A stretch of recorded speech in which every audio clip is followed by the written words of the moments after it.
The gold and silver price continue to march higher and higher. Gold at all-time highs. Will it continue? In this video, we're going to look at some interesting developments that I believe lead us to believe it will continue. Look, I remember sitting down here in the basement 2 or 3 years ago with gold around $1,600 per ounce, silver fighting for $20 per ounce, feeling that frustration, thinking, was this all a big mistake? But we believed, we actually knew that much higher prices for gold and silver were to come, that the Fed would be forced to print more money.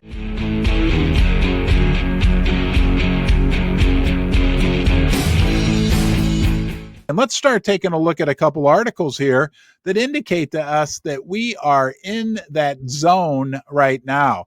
Today, we got consumer sentiment cratering further as inflation expectations soar to the highest levels since 1981.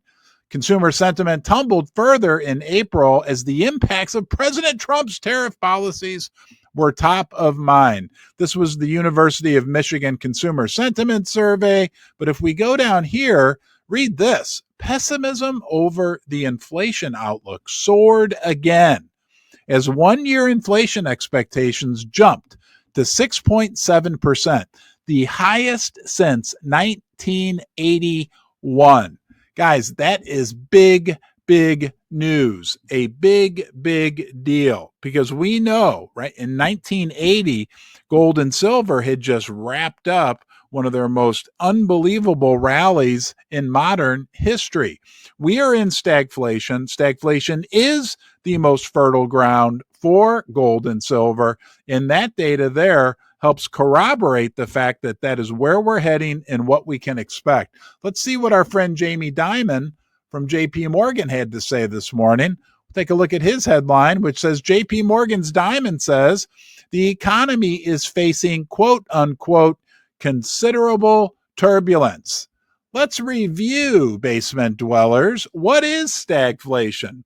A stagnant economy, like Jamie Dimon just tells us? Considerable turbulence with inflation? What did the University of Michigan Consumer Sentiment Survey tell us? That people are expecting the highest level of inflation since 1981. The bottom line is, you don't have to be Albert Eisenhower to figure that out. We are in stagflation, and it will likely only get worse, and it will create a situation where the dollar will continue to go down. Let's go take a look at the DXY index, because that is telling us everything.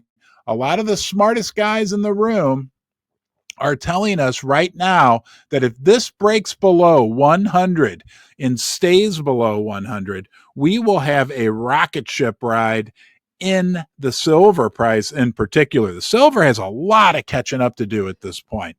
And if we look at this on a long-term basis, going all the way back to the mid-1980s, right? For us to get under 100, we're going to draw a line on here, is not out of the question.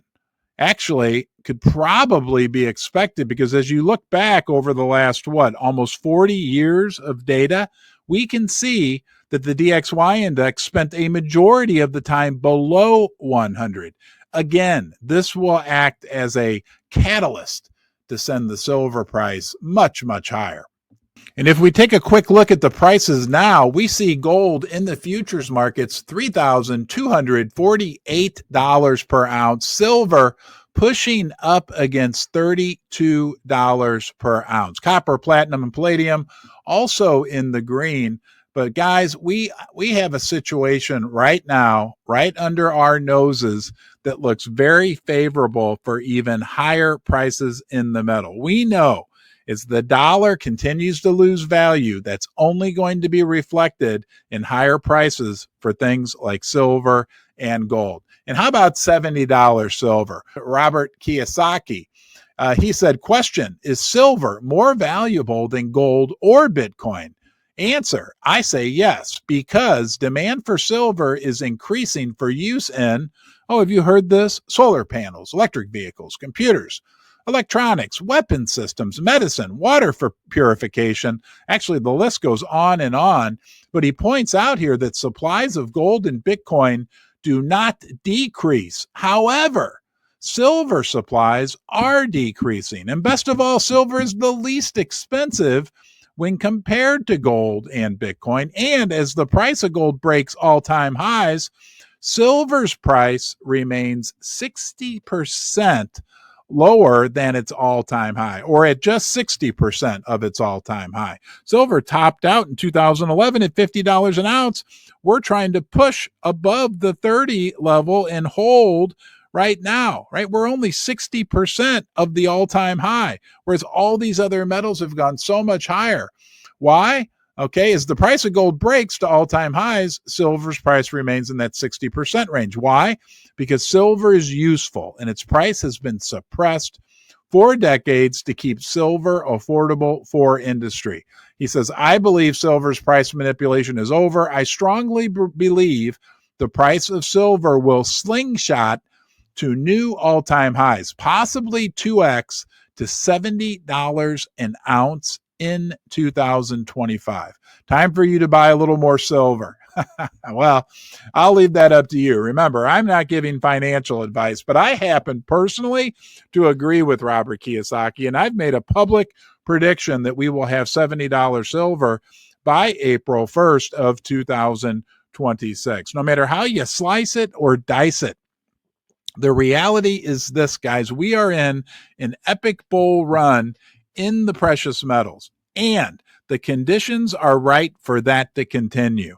I'll stay on top of it. I appreciate you joining me here in the basement. Please subscribe to the channel, give this a thumbs up, share it with your friends and family.